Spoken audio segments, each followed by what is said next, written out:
Donc, je vais commencer par faire une petite introduction, parce que c'est la première fois qu'on fait ce genre de format. Donc oui, en effet, la caméra est bizarre, mais c'est normal, on ne verra pas beaucoup. Puisque là, on va essayer de faire un format un petit peu plus débat. Donc, on est avec Maxime Fournès. Maxime, bonjour. Bonjour, merci. Et avec Jean-Gabriel Ganassia. Bonjour également. Bonjour. Bonjour à vous. Donc, ouais, je vais expliquer un petit peu. Je vais vous laisser vous présenter dans un instant. Mais je vais expliquer un petit peu le contexte. Donc, c'est vrai que nous, ici, les gens qui écoutent aussi, on a été un peu baignés depuis longtemps dans les argumentaires du type l'IA, c'est un petit peu dangereux, ça présente un risque, voire un risque existentiel, et il faut faire un petit peu attention à ce qu'on fait. On va dire que l'essentiel de notre pensée a été forgé par le livre Super Intelligence de Nick Bostrom, qu'on a fait il y a déjà quelques épisodes. Et récemment, on avait reçu Maxime Fournès, et l'épisode était très intéressant, mais effectivement, ça manquait un petit peu de contradiction, parce qu'on était tous les deux d'accord. Donc voilà, c'est très intéressant, mais sans contradiction. D'où l'idée de faire venir Jean-Gabriel Ganassia, qui, a priori, voilà, n'est pas autant inquiet, ou qui a une vision un petit peu plus optimiste des dangers et bénéfices de l'IA, tels qui sont perçus par Maxime, a priori. Voilà. Donc je vais commencer par vous laisser vous présenter. Peut-être honneur à vous, Jean-Gabriel, puisque Maxime est déjà venu, donc on va dire... voilà. Et ben donc Jean-Gabriel Ganassia, je fais de l'intelligence artificielle depuis 45 ans. J'ai commencé par un DEA à l'université qui s'appelait Paris 6 à l'époque, maintenant Sorbonne Université. J'avais un diplôme d'ingénieur et en même temps, j'avais une formation de philosophe, car j'ai fait des études d'ingénieur par raison, hein, puis pour obéir un peu à mon père, mais je rêvais de faire des études de philosophie. Je l'ai un peu caché, d'abord parce que mon père n'était pas très content, il trouvait que c'était du temps perdu, mais aussi parce que les collègues pensaient à l'époque que ce serait pas sérieux, hein, de faire autre chose, hein, que de se consacrer intégralement à son activité scientifique. Et donc j'ai fait ce DEA. Après, j'ai fait une première thèse d'intelligence artificielle sur ce qu'on appelait à l'époque les systèmes experts, les systèmes à base de connaissances. Et puis après, j'ai fait pas mal de conseils, tout en étant assistant à l'université Paris Sud, hein, ce qu'on appelle Paris-Saclay aujourd'hui. Et puis j'ai passé une thèse d'état sur l'apprentissage, hein, c'était une des premières. Alors c'était pas de l'apprentissage avec le réseau de neurones, parce qu'à l'époque c'était avant, je l'ai soutenu en 87 ma thèse d'état, donc j'ai commencé bien avant, hein, mais c'était sur l'extraction de connaissances à partir de données, hein. C'était une des premières thèses d'apprentissage en France, on était une toute petite communauté. Et ensuite j'ai été nommé professeur à l'université Pierre et Marie Curie, ce qu'on appelle Sorbonne Université aujourd'hui. Et bon, j'ai poursuivi depuis mes recherches sur l'intelligence artificielle, mais je me suis aussi préoccupé des conséquences de l'intelligence artificielle, de son développement sur les modes d'appropriation de la connaissance d'abord, et puis sur la société elle-même, ce qui m'a conduit à être dans différents comités d'éthique. Donc, bien sûr, les questions d'inquiétude sont des questions que je trouve tout à fait légitimes, au sens étymologique. C'est-à-dire qu'il ne faut pas qu'il y ait ces repos. Je crois qu'il ne faut pas se reposer. Il y a effectivement un certain nombre de transformations sociales qui sont induites par l'intelligence artificielle. Mais en même temps, il y a des excès dans un certain nombre de déclarations, et c'est cela que j'ai essayé d'analyser et de montrer qu'ils étaient vains, et me demander aussi, bien sûr, qu'est-ce qui avait conduit à des personnes qui travaillent dans l'intelligence artificielle, comme des chercheurs comme Stuart Russell, par exemple, que je connais depuis longtemps, ou des hommes d'affaires qui développent l'intelligence artificielle de nous expliquer qu'elle est dangereuse. C'est un peu comme si des marchands de cigarettes vous dites le tabac est dangereux. On est tous d'accord, le tabac est dangereux. Mais pourquoi les marchands de cigarettes nous diraient que le tabac est dangereux?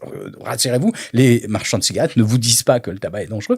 Les spécialistes d'intelligence artificielle le disent, et je pense que derrière, il y a une intention évidente, et c'est celle-là, bien sûr, qu'il faut, je crois, mettre à jour. Pour, bien sûr, répondre à ces questions, j'ai entre autres écrit un petit livre qui s'appelait le mythe de la singularité, qui a apparu il y a quelques années. Et puis, je continue, je fais un certain nombre de chroniques dans des journaux, mais je crois que c'est une question importante. C'est bien sûr de ce dont on doit débattre aujourd'hui. Vous avez parlé de Nick Bostrom, et je trouve bien sûr que les positions de Nick Bostrom sont extrêmement intéressantes à analyser, extrêmement discutables et problématiques. Voilà. Et Maxime, vas-y, présente-toi un petit peu. Alors, de mon côté, j'ai bossé en intelligence artificielle pendant une dizaine d'années, donc quand même moins d'expérience.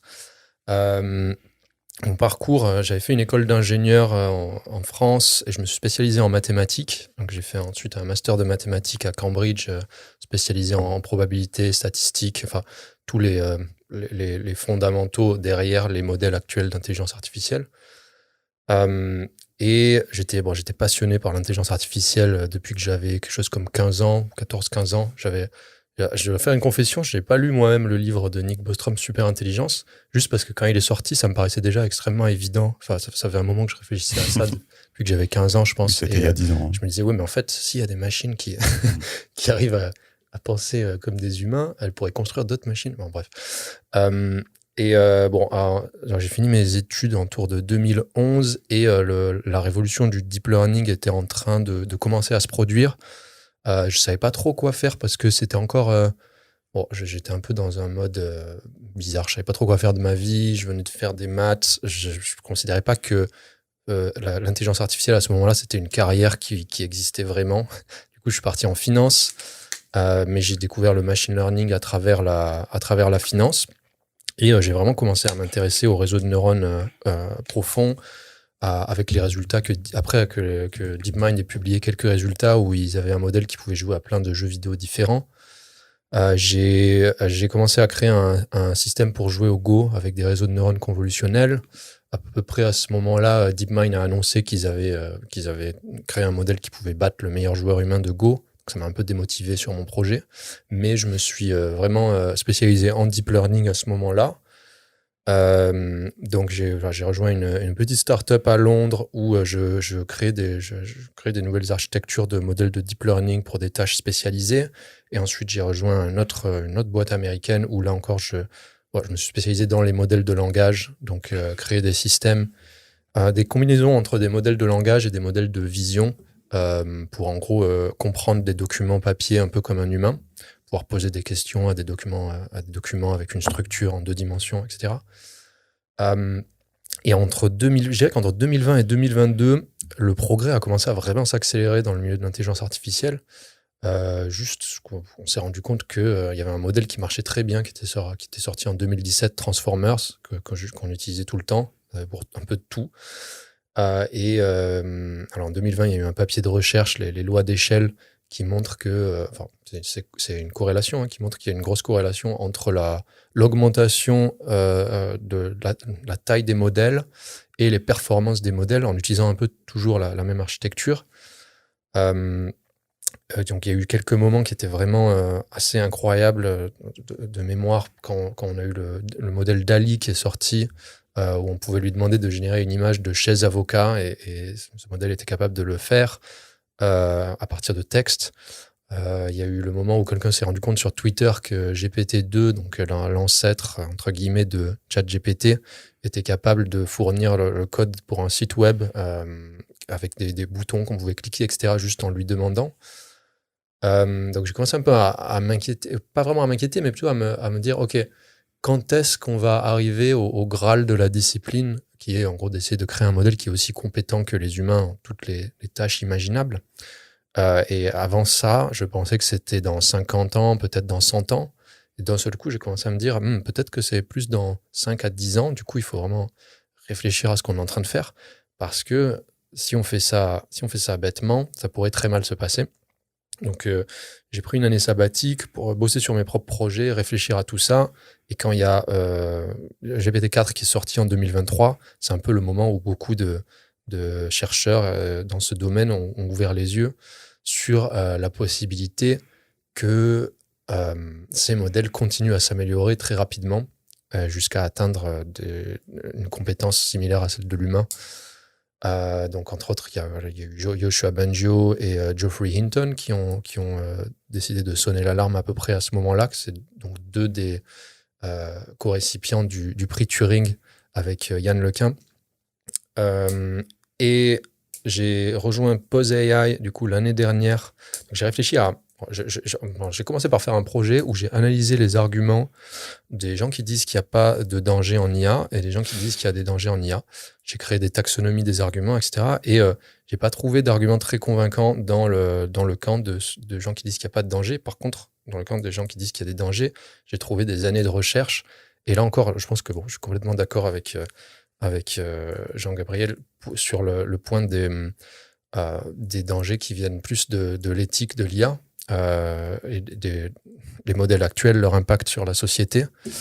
Mais je suis aussi convaincu qu'il y a d'autres dangers beaucoup plus sévères, je dirais, en termes de sévérité de l'impact que ça peut avoir sur la société, avec les modèles qu'on est en train de développer. Et si on continue avec le progrès, la rapidité de progrès actuelle, je pense que tous les dangers qu'on peut imaginer avec l'IA vont être amplifiés par cette rapidité de progrès, jusqu'au point où on arrive à créer un système qui est aussi compétent que l'humain dans toutes les tâches possibles, auquel cas, je pense que là, si on fait ça bêtement comme on est en train de le faire, c'est très, très mauvais signe pour l'humain. Donc, j'ai découvert Pose AI, qui demande à mettre en place un traité international pour poser la recherche, le développement de certains modèles considérés comme les plus dangereux. Je suis beaucoup investi dedans. J'ai fondé la branche française en mai de cette année. Et voilà à peu près là où on en est. On organise une conférence à Paris. Probablement cette vidéo sortira après que la conférence soit passée, mais on essaye de sensibiliser le grand public sur ces dangers et les politiciens. Moi, je voulais on s'était dit que ça pouvait être éventuellement sympa de commencer par les points d'accord, et donc je voulais poser la question à Jean-Gabriel. Pour vous, c'est quoi, s'il y a des risques, quels sont-ils? Mais je vois que vous avez aussi noté beaucoup de choses, donc allez-y si vous voulez répondre. Je notais juste pour. D'accord, ça marche. Écoutez, ça m'aide à bien comprendre ce qui est dit. Quels sont les risques, d'après moi, liés au développement de l'intelligence artificielle?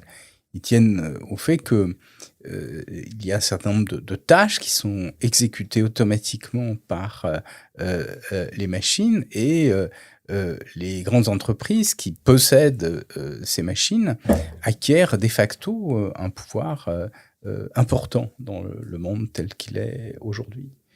Ça veut dire que, en plus, ces acteurs du fait des réseaux de télécommunications, de l'Internet, ils sont des points nodaux dans les échanges interhumains, et donc ils jouent un rôle de ce point de vue-là qui est de plus en plus important.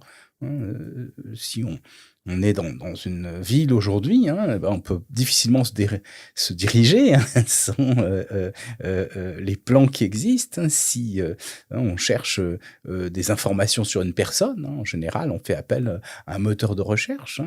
Nos amis, on a de leurs nouvelles sur les réseaux sociaux. Et ça veut dire que, bien sûr, toutes ces activités sont médiées par des outils numériques qui font appel, entre autres, à de l'intelligence artificielle. On est dans une société qui est totalement différente aujourd'hui de ce qui se produisait hier. Et ça veut dire que les organisations sociales, les questions de souveraineté politique, ce qu'est un État, tout ça se transforme avec le numérique. Et qui plus est, et j'avais introduit cette notion dans un de mes livres, Servitude virtuelle, les concepts qui décrivent le tissu social, c'est-à-dire que ce qui établit les relations entre les hommes évolue. On va prendre quelque chose de très simple. Depuis l'Antiquité, on sait que la première relation entre les hommes, c'est l'amitié. C'est une relation particulière qui fait que on est attaché à une personne, à elle. Alors après, bien sûr, les philosophes dans l'Antiquité ont dissocié différents types d'amitié. Aristote nous dit, il y a des amitiés qui sont un intérêt professionnel, il y a des amitiés parce qu'on a une préoccupation, un loisir commun, et puis il y a la véritable amitié qui fait qu'on aime une personne parce que on a plaisir à passer du temps avec elle. Alors aujourd'hui, les réseaux sociaux nous proposent d'être amis. Alors s'agit-il de la même amitié que dans l'Antiquité? Alors partiellement oui, parce que un réseau comme LinkedIn par exemple, c'est bien cet intérêt professionnel qui fait qu'on est ensemble, on échange, et c'est tout à fait positif. De même, on pourrait dire Facebook, même c'est un peu vieux aujourd'hui, mais c'est un peu une complicité d'intérêt en général. Ce sont des personnes qui ont le même centre d'intérêt qui sont amis sur Facebook et qui échangent des informations. Mais l'amitié au sens authentique, est-ce qu'elle existe encore dans ce monde? Et donc, ce qui est intéressant, c'est comment ces notions qui font la trame du tissu social, qui font que les hommes sont ensemble, évoluent avec le numérique. Et donc, j'ai repris une notion qui avait été introduite par un philosophe d'origine italienne qui maintenant est aux États-Unis, Eugenio Floridi, la notion de réontologisation. Qu'est-ce que c'est que l'ontologie? C'est la science de l'être, et les concepts qui décrivent ces relations entre les hommes. J'ai parlé de l'amitié, mais on pourrait parler de la réputation. C'est quelque chose de très ancien, la réputation. Aujourd'hui, en Chine, par exemple, on a un score, un crédit social. Et c'est une forme de réputation. Ça fait appel à de l'intelligence artificielle. C'est-à-dire qu'on vous repère dans la rue, puis on sait ce que vous faites, et puis on vous rajoute des points, on vous enlève des points. Et ça évolue avec le numérique. Alors, est-ce que c'est la même chose, la réputation telle que elle est calculée par les algorithmes, et la réputation au village, qui fait que quelqu'un, vous le connaissez pas, vous n'êtes pas amis, mais on vous a parlé de lui en fonction de ce qu'il a fait dans le passé, et ce qui fait que vous allez avoir une idée plus ou moins bonne. Alors vous allez me dire, c'est pas tout à fait la même chose, et en même temps c'est un peu la même idée. Alors, vous allez me dire, c'est la Chine, mais en France, si vous allez prendre un crédit dans une banque, il y a un score qui vous est attribué, vous le connaissez pas, mais le conseiller bancaire le sait très bien, en fonction de vos découvertes dans la banque, de ce que vous gagnez, il dit, on peut ou pas vous accorder ce crédit. Alors j'ai parlé donc amitié, réputation, mais on pourrait parler de la confiance avec la blockchain, de la monnaie avec les crypto-monnaies, etc. Donc ce que je veux dire, c'est que les sociétés se transforment et que les notions classiques qui vont parler, par exemple, un État, c'était normalement dans une démocratie l'émanation du peuple. En France, on dit que le peuple est souverain. Ça, c'est en train d'évoluer parce qu'on a de nouveaux acteurs. Souverain, c'est-à-dire qu'il est au-dessus de tout. Et puis là, on voit qu'il y a de nouveaux acteurs, comme les grands acteurs du numérique, qui prennent une part beaucoup plus importante et qui rivalisent, et qui nous disent, nous, l'arrestation du Pavel Durov, le processeur de Telegram, est à cet égard tout à fait intéressante, puisqu'il dit, non, moi, liberté d'expression, donc les États n'ont pas à m'imposer quoi que ce soit dans les échanges interindividuels. Et on ne s'en souvient pas, mais jusqu'à il y a peu, les acteurs privés n'avaient pas le droit de crypter des informations en sorte que l'État puisse pas les découvrir. Et aujourd'hui, avec les réseaux sociaux comme Telegram, il y a l'idée que, bien sûr, un acteur privé peut permettre à des personnes d'échanger de l'information qui échappe totalement à l'État avec tous les problèmes que ça pose. Donc voilà, ce sont ces transformations qui me semblent extrêmement importantes, avec les conflits de pouvoir qui sont induits par ces transformations. D'accord, oui, ok. Ok. Je pense que je suis d'accord que ce sont des points d'accord, dans le sens où je suis à peu près entièrement d'accord avec tout ce que vous avez dit. Ce qui m'intéresse, là où je porte vraiment mon intérêt, c'est sur la courbe de progrès dans laquelle on est engagé en ce moment. Et j'ai vraiment l'impression que tout ce que vous avez dit est amplifié. Plus les modèles qu'on est en train de développer en ce moment s'améliorent, plus ces problèmes sont amplifiés. Pour donner un exemple, donc là on parlait d'échanges entre les humains. Donc c'est vrai qu'il y a une transformation qui a été créée par les réseaux sociaux. Mais en ce moment, il y a un phénomène qui est en train de se produire. Il y a environ 20 millions de personnes, et bon, peut-être faudra vérifier ce nombre, mais je pense que l'ordre de grandeur est correct. Quelque chose comme 20 millions de personnes sur cette planète qui sont engagées dans une relation avec une intelligence artificielle. Donc il y a cette application qui s'appelle Character.ai qui est devenue extrêmement populaire du jour au lendemain, avec une centaine de millions d'utilisateurs, qui fournit des chatbots qui sont un petit peu les petits copains, petites copines parfaites, parce que ça donne une relation qui est dépourvue de tout problème. Et mine de rien, ces chatbots sont quand même très très bons de nos jours pour comprendre la psychologie humaine et arriver à offrir une expérience très convaincante de dialogue avec un humain. Donc voilà, on est dans une situation où il y a 20 millions de personnes qui sont engagées dans une relation avec un chatbot.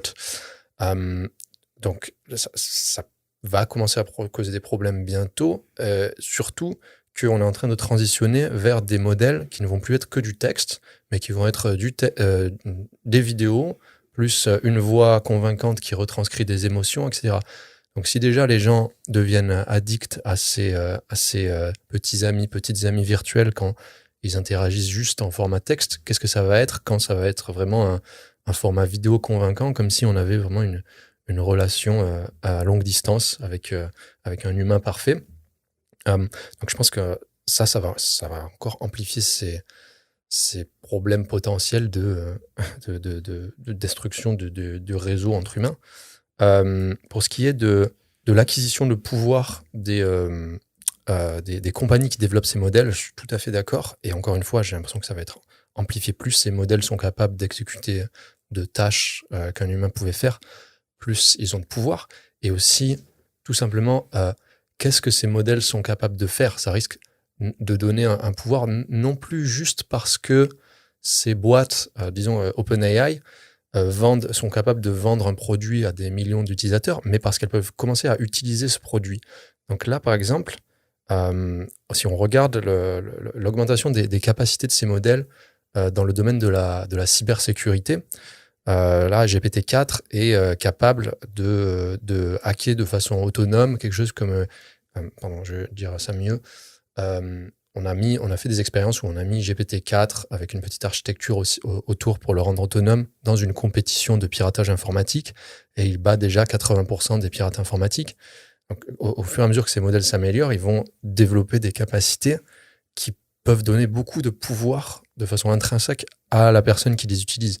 Si la prochaine génération de GPT est surhumain en piratage informatique et en programmation, etc., il faut vraiment qu'on réfléchisse à qui a accès à cette technologie. Est-ce que les gens chez OpenAI sont vraiment de bonnes personnes ? Parce qu'elles pourraient commencer déjà à utiliser ces systèmes à des fins pas forcément honnêtes, et même sans imaginer qu'ils soient malhonnêtes. Juste avoir la capacité de produire du software extrêmement rapidement, ça confère un pouvoir énorme, un avantage énorme à ces compagnies. En termes de... il y a une idée très intéressante aussi, celle de crédit social et de réputation. C'est vrai que là, je pense qu'on peut dégénérer assez facilement sur le développement de ces modèles peut largement aider des régimes autoritaires à contrôler leur population de façon de plus en plus efficace. Donc encore une fois, j'ai l'impression que plus ces modèles sont performants, plus ça va aider le contrôle de la population. Si on imagine qu'on est capable de relier le réseau des caméras de sécurité d'un pays entier à une intelligence artificielle qui, du coup, a conscience. Bon, j'utilise le mot conscience, ça ne veut pas du tout dire conscience humaine, mais cette intelligence artificielle a conscience de tous les humains, de leur position à tout moment dans le pays, est capable de les lier à des fiches qui expliquent qui ils sont, est capable d'analyser leurs mouvements, les actions qu'ils font, etc. Ça confère un pouvoir énorme à l'État qui peut l'utiliser pour en faire ce qu'il veut. Hein. On peut imaginer un contrôle de la pensée mis en place assez facilement comme ça. Voilà, je voulais juste... je pense que l'angle que j'ai là-dessus, c'est si on arrête le progrès là tout de suite, on a de gros problèmes à résoudre. Et il faut absolument qu'on y réfléchisse et qu'on les résolve. Mais j'ai quand même l'impression que avec la rapidité de progrès, on est en train d'amplifier drastiquement tous ces problèmes très rapidement. Et d'où l'idée de faire une pause, de prendre son temps, de prendre le temps de résoudre les problèmes actuels plutôt que de les amplifier et de les rendre catastrophiques éventuellement. Est-ce qu'il y a une question? Alors, oui, c'est-à-dire que en fait, vous semblez être d'accord. Si je résume un petit peu, voilà, vous avez tous les deux levé le fait que ça va, on va dire, soulever des problèmes sociétaux dans le sens où, voilà, peut-être que les relations avec les amis, peut-être que la réputation, peut-être que l'utilisation par des gouvernements malveillants, peut-être l'utilisation par des acteurs trop puissants peut être problématique. Bon, là-dessus, j'ai l'impression que vous vous rejoignez. Maxime, j'ai l'impression que voilà, tu parles de pause. Est-ce que... comment vous réagissez en fait? Ce qui est important dans ce que vous venez de dire, c'est le peut-être. Je crois qu'effectivement, les technologies transforment le monde d'une façon qui est en grande partie imprévisible. D'ailleurs, la venue de ChatGPT, des modèles de langage, a surpris beaucoup de monde. Hein. On n'avait pas imaginé il y a, disons, 5 ans, les performances que ça pourrait avoir. Et donc, c'est un avenir ouvert, et il faut être extrêmement attentif, inquiet. C'est-à-dire ne pas se reposer et ne pas se dire que demain va être formidable. Il y a des dangers politiques, des dangers liés à des prises de pouvoir de très grands organismes, des dangers liés à la possibilité qu'un État autoritaire réprime totalement les individus. Donc tout ça, ce sont des enjeux majeurs. Alors, bien sûr, tout est dans ce peut-être. Et est-ce qu'on peut arrêter le progrès? Est-ce que c'est souhaitable? C'est là où j'ai beaucoup de doutes. Il n'y a aucun déterminisme technologique. Je crois que c'est ça qu'il faut vraiment souligner, et qu'il est beaucoup plus important d'être vigilant. C'est-à-dire, chaque fois que des projets sont lancés, de s'assurer que ceux-là ne vont pas contre les libertés individuelles. Alors vous avez dit, Maxime a parlé tout à l'heure du contrôle de la pensée. Or, je crois que si aujourd'hui on est capable, avec les technologies de l'intelligence artificielle, de suivre à la trace les comportements individuels, il n'y a pas, pour l'instant, de vrai contrôle de la pensée. C'est-à-dire qu'on ne sait pas ce que l'on pense, même si des grands industriels comme Elon Musk prétendent être capables de suivre en temps réel ce qui se produit dans notre cerveau. Il y a bien sûr des interfaces cerveau-ordinateur qui établissent des corrélations entre les signaux électromagnétiques induits par notre activité et puis un certain nombre d'intentions, mais on n'est pas jusqu'à suivre la pensée, et on est encore moins à introduire des connaissances à l'intérieur du cerveau. On peut certainement modifier le fonctionnement cérébral, de même qu'il y a des drogues qui ont des effets extrêmement néfastes sur notre vigilance, sur notre attention, etc. Mais de là à faire comme le prétend Elon Musk, c'est-à-dire mettre des puces dans le cerveau qui vont ajouter des connaissances ou connecter tous les cerveaux entre eux pour faire un réseau, une dentelle neurale, une espèce de fourmilière, il y a un pas et tous les spécialistes de neurosciences savent très bien que les connaissances ne permettent pas du tout d'envisager ce type de choses. Et ce sont ces excès dans les déclarations qui me semblent problématiques, car ils ont tendance à obscurcir la réalité et à nous faire une grande peur qui nous détourne un tout petit peu. On se dit c'est très inquiétant, on a très peur, et puis ensuite on se dit ça va pas arriver tout de suite, ou alors au contraire on va se dire c'est catastrophique. Et donc, il n'y a plus rien à faire, et donc on s'arrête de penser. Je vais prendre un autre exemple qui me semble extrêmement intéressant. C'est celui du réchauffement climatique. Et je suis persuadé, bien sûr, que c'est un enjeu majeur pour nous et pour les générations futures. Mais bien sûr, ces transformations, elles vont pas être cataclysmiques. Elles vont rendre la vie de plus en plus difficile, elles vont créer des famines, elles vont faire en sorte que on aura du mal à supporter les chaleurs qui vont venir. Il y risque d'y avoir des terres qui ne seront plus habitables parce que le niveau des mers va augmenter. Mais tout ça, bien sûr, il faut que on mette le génie humain au service de l'humanité pour limiter les effets du réchauffement et pour que cette terre soit encore vivable. Ceux qui nous expliquent que ça va être la fin du monde, ils conduisent à un affolement avec des mesures insupportables qui font que la population ne va pas les accepter, et puis des comportements de fin du monde, parce qu'on va se dire il n'y a plus rien à faire, donc on peut faire absolument n'importe quoi. Et c'est ça, je crois, qui est vraiment problématique avec l'intelligence artificielle. Ce sont des déclarations qui sont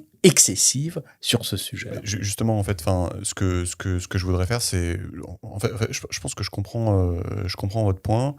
Et en effet, quand on parle, par exemple, des chatbots qui vont remplacer la petite copine ou les amis, voilà, c'est vrai qu'on peut se dire, c'est un problème de société, c'est triste, mais disons qu'on pourrait aussi se dire, ça va arriver, on va le voir venir, et puis on va mettre en place des choses pour essayer que les gens soient pas tout à fait déprimés et que ça aille un petit peu mieux. Enfin, disons, voilà, j'ai l'impression que vous avez un discours de on va bien trouver une solution quand ça arrivera. Et ça, en effet, c'est quelque chose qu'on peut tout à fait entendre.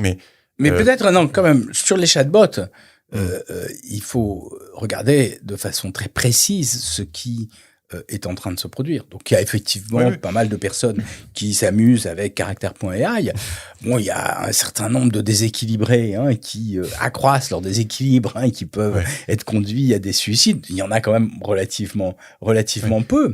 Alors, il y a, indépendamment des chatbots, des centaines de millions de personnes qui sont accros à leur téléphone portable.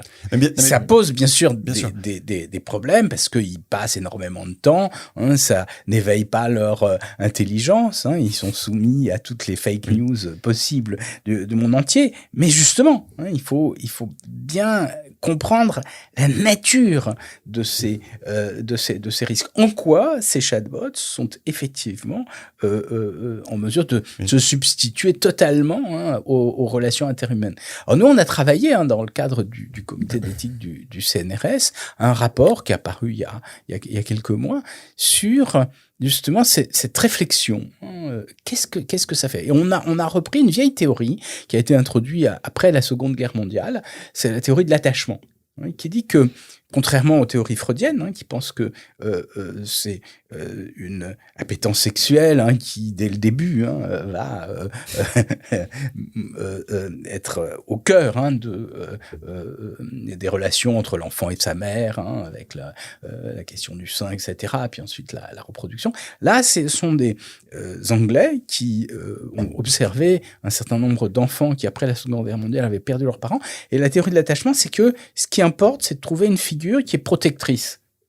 Parce que ils vont se réfugier auprès d'elle. Et donc, effectivement, peut-être que ces chatbots peuvent susciter un certain nombre d'attachements. Mais en même temps, on sait très bien que c'est relativement limité. Mon point, c'était effectivement que c'est pas quelque chose qui fait très peur. Et en fait, je voulais, Maxime, peut-être que sans, pour l'instant, aller sur le sujet de la superintelligence, donc avec ce que tu as décrit, par exemple, allez, on va dire GPT-5, juste un modèle comme on a aujourd'hui, mais plus performant, c'est quoi vraiment le risque, on va dire, peut-être 1 ou 2 risques que toi, tu considérais comme vraiment très, très sérieux? En fait, c'est ouais. Tu aurais... Ouais. Je voudrais quand même prendre le temps d'abord de répondre à... Il y a beaucoup de choses qui ont été dites. Donc déjà, on a parlé de Elon Musk et des gens qui disent n'importe quoi. Là, commençons par ça, parce que là, je rejoins totalement. En gros, Elon Musk, c'est quelqu'un qui dit tout et son contraire. Donc, à un moment, on peut juste arrêter d'écouter ce qu'il dit. C'est-à-dire que de temps en temps, il va dire des choses justes, de temps en temps, il va dire l'inverse. Je suis d'accord, Neuralink, c'est pas du tout au niveau qu'il le prétend. Et à mon avis, avec le progrès actuel dans les réseaux de neurones profonds, on n'a pas du tout la même courbe de progrès, par exemple, dans des systèmes comme Neuralink, qui demandent beaucoup plus de comprendre le cerveau humain. Et là, on n'est pas du tout dans une dynamique de progrès accéléré. Du coup, je suis d'accord sur le fait qu'il ne faut pas dire n'importe quoi. Il faut vraiment regarder précisément ce que les gens disent. C'est même parfois contre-productif quand Elon Musk prend la parole pour défendre, par exemple, la sécurité de l'IA, parce que en fait, il y a des gens qui vont juste prendre le contrepoint de ce qu'ils pensent instantanément. Donc, si parfois il dit des trucs justes, ça peut causer de gros dégâts. Comme par exemple, il avait signé la lettre, il y avait une lettre ouverte du FLI l'année dernière qui demandait à faire une pause de 6 mois dans l'entraînement de nouveaux modèles. Et il y avait eu une grosse conversation pour savoir si on prenait la signature de Elon Musk ou pas. Parce que l'avantage, c'est que ça fait beaucoup de pub, tout le monde en parle. Mais par contre, l'inconvénient, c'est que ça apporte son image et instantanément beaucoup de gens vont se dire c'est du n'importe quoi, Elon Musk a signé ça, donc c'est nécessairement faux. Du coup, je suis d'accord, il faut faire très attention à ne pas dire n'importe quoi, parce que ça détruit la crédibilité si je puis me permettre, quand même, sur la lettre ouverte du FLI il y a un peu plus d'1 an, je crois, parce que c'était en mars 2023. Le problème, c'est que non seulement Elon Musk a une mauvaise réputation, mais c'est surtout que quelques semaines après avoir signé cette lettre, qui proposait une pause, il a créé sa propre boîte d'IA. Oui. Créé sa propre boîte d'IA. Il a dit, mais moi, je vais lancer un autre chatbot, mais qui va dire la vérité, parce que celui d'OpenAI est trop woke. Et donc, bien sûr, ça décrédibilise totalement le projet, puisque ça n'est pas le chatbot en lui-même avec les modèles d'apprentissage profond qui donnent naissance à des grands modèles de langage qui est problématique. Ce sont les modérateurs qui ont conduit à restreindre les propos des chatbots, et donc ça devient plus un problème politique, et donc il y a plus du tout, il y a rien d'essentiel là. Je suis totalement d'accord, et voilà, le problème c'est que il faut pas non plus. Donc Elon Musk, voilà, c'est comme une marche aléatoire sur un graphe, ça va dans plein de directions différentes et parfois ça retourne en arrière, etc. Le problème, c'est qu'il ne faut pas en déduire que ce qu'il dit, nécessairement le contraire est vrai, parce que c'est pas le cas. Si c'est une marche aléatoire, c'est juste aléatoire. Donc voilà, de mon point de vue, la lettre ouverte du FLI, c'était une bonne idée. Faire signer Elon Musk, le problème, c'est que si on le fait pas, si il l'avait pas fait signer, personne n'en aurait parlé. Donc voilà, c'était un pari assez risqué, je pense, mettre son nom dessus. Tout le monde a présenté ça comme la lettre ouverte de Elon Musk, ce qui n'était pas le cas. Ça, c'est le point sur lequel je suis d'accord. Je voulais revenir sur quand même cette idée que le futur est imprévisible et du coup, bon, je vais essayer de reformuler votre argument et de le stillmaner, donc de le renforcer. Donc, et corrigez-moi si c'est faux. Donc, je pense que vous êtes en train de dire que les phénomènes dont on parle, c'est des phénomènes qui sont des interactions entre des milliards d'humains, ce qui les rend par nature complètement imprévisibles. Et c'est pas la même chose que, disons, si jamais il y a un astéroïde qui se dirige vers la Terre, on peut faire des calculs et avoir une prédiction beaucoup plus fiable. Alors, je suis pas d'accord. Je pense qu'on peut faire des prédictions. En tout cas, je pense que ce serait une erreur de ne pas essayer d'en faire. Et en fait, il y a plusieurs façons d'approcher ce problème. C'est-à-dire que même si on peut... je suis d'accord pour dire que c'est extrêmement difficile à prédire, mais par contre, en termes d'ordre de grandeur, on peut faire quelque chose. On peut prendre l'exemple de... qu'est-ce qu'on pourrait prendre comme exemple ? Je dirais l'invention de la bombe nucléaire, par exemple. On pouvait prédire en avance que c'est probablement une mauvaise idée pour la survie de l'humanité sur des échelles de temps assez longues. Alors, on peut visualiser ça, c'est un peu comme en thermodynamique. Même si on ne sait pas exactement, si on considère juste les molécules qui se déplacent dans un gaz, on va avoir beaucoup de mal à faire des prédictions sur le système entier, mais on peut quand même faire des prédictions statistiques. Donc, le fait que la bombe nucléaire existe, ça veut dire qu'il y a une chance non nulle chaque année qu'elle soit utilisée et qu'elle déclenche une guerre mondiale. Le fait que cette chance existe, ça veut dire que si on ne fait rien, l'humanité va s'éteindre, ou il va y avoir une guerre mondiale à un moment. Donc, il y a des gens qui travaillent là-dessus et qui estiment, donc là encore, je ne veux pas dire de bêtises, mais je crois que c'est de l'ordre de quelque chose comme 1% de chance chaque année qu'il y ait une bombe nucléaire qui explose. Cette estimation, évidemment, elle est extrêmement imprécise. Et c'est plutôt un ordre de grandeur. Il faut prendre ça plutôt comme un ordre de grandeur qu'un chiffre vraiment précis. Mais par contre, ce qu'elle nous dit, c'est que si on répète, étant donné qu'il y a une probabilité non nulle chaque année, à force de relancer le dé chaque année, à un moment ça va péter. Donc, pour revenir sur le sujet de l'intelligence artificielle, il y a quand même des moyens de décomposer le problème qui donnent lieu à des prédictions possibles. Il faut savoir qu'il existe depuis quelques années des systèmes qui s'appellent les marchés de prédiction et qui sont un peu en train de révolutionner la prédiction d'une manière générale. Donc l'idée, c'est on fait comme un marché financier, on parle d'un événement dans le monde très précis qu'on peut mesurer. Par exemple, est-ce que GPT-5 va sortir avant la fin de l'année ? Et ensuite, on demande à plein de gens de parier dessus. Et au bout d'un moment, le marché s'équilibre et il y a une espèce d'intelligence de la foule qui fait que la probabilité qu'on obtient à la fin est généralement bien calibrée. Donc, si on regarde la calibration de ce marché, la calibration, ça veut dire quand le marché a prédit qu'un événement allait se produire 10% du temps, est-ce qu'il s'est vraiment produit 10% du temps ? On prend tous les événements où la prédiction a été 10% et on regarde combien d'entre eux se sont produits et on se rend compte que ces marchés sont très bien calibrés. Du coup, on peut regarder comme ça des événements très précis. Par exemple, est-ce que GPT-5 aura les capacités d'être surhumain en piratage informatique, etc. Et on regarde ce que le marché dit, on obtient une certaine probabilité. Encore une fois, bon, ce n'est pas la probabilité exacte, mais en tout cas, ça nous donne un ordre de grandeur. Et à partir de là, on peut commencer à construire un modèle de ce qui risque de se passer. Et bon, j'admets que c'est vraiment à la louche, mais on est quand même il faut regarder l'ordre de grandeur et la sévérité de la situation. Donc si on est autour de l'ordre de grandeur de 10% de chance qu'il y ait une catastrophe qui cause des millions de morts dans quelques années, je pense qu'il ne faut pas la balayer en disant on ne peut pas prédire le futur de toute façon, donc YOLO. Voilà, désolé. Mais tu aurais un exemple, c'est bien, je pense, d'illustrer quand tu parles de catastrophe. Oui, alors parce qu'on parlait des chatbots. Voilà, un risque qui m'inquiète beaucoup, c'est dans le domaine de la cybersécurité.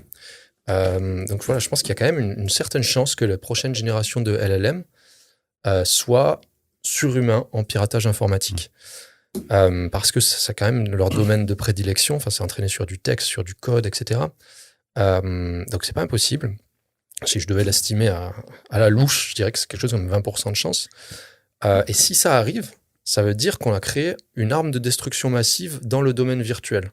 On a créé un système parce que bon, c'est pas comme un humain surhumain. Déjà, un humain surhumain en piratage informatique, c'est problématique.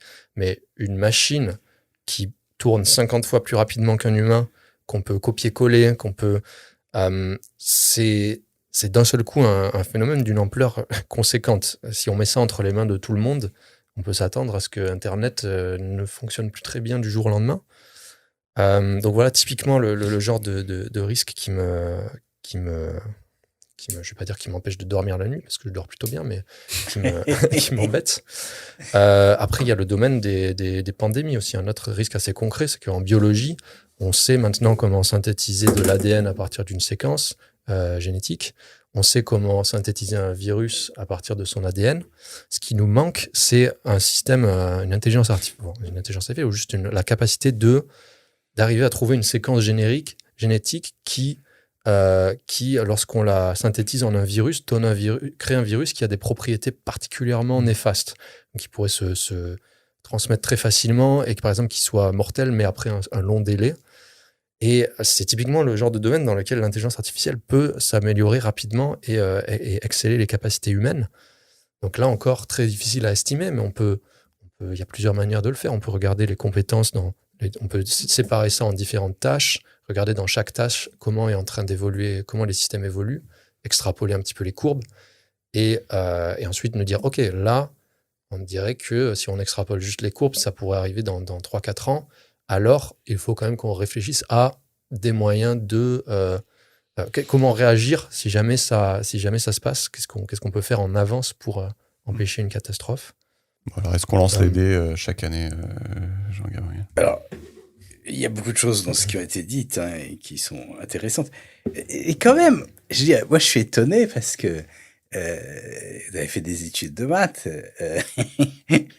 et vous dites quelque chose qui a un contresens. C'est-à-dire que c'est pas parce que vous avez un risque de, par exemple, 5%, la chose, vous avez tiré le dé, donc avec 5% de risque, et puis vous le retirez une autre fois, c'est toujours 5%. C'est-à-dire que ça augmente pas la probabilité qu'il y ait un accident. À chaque tirage, vous avez parce que là quand même, c'est une faute. Non, ce que je veux dire, non, c'est mais que si on vous avez relance... dit ça sur les bombes, sur le risque de la bombe atomique, vous dites le risque est faible.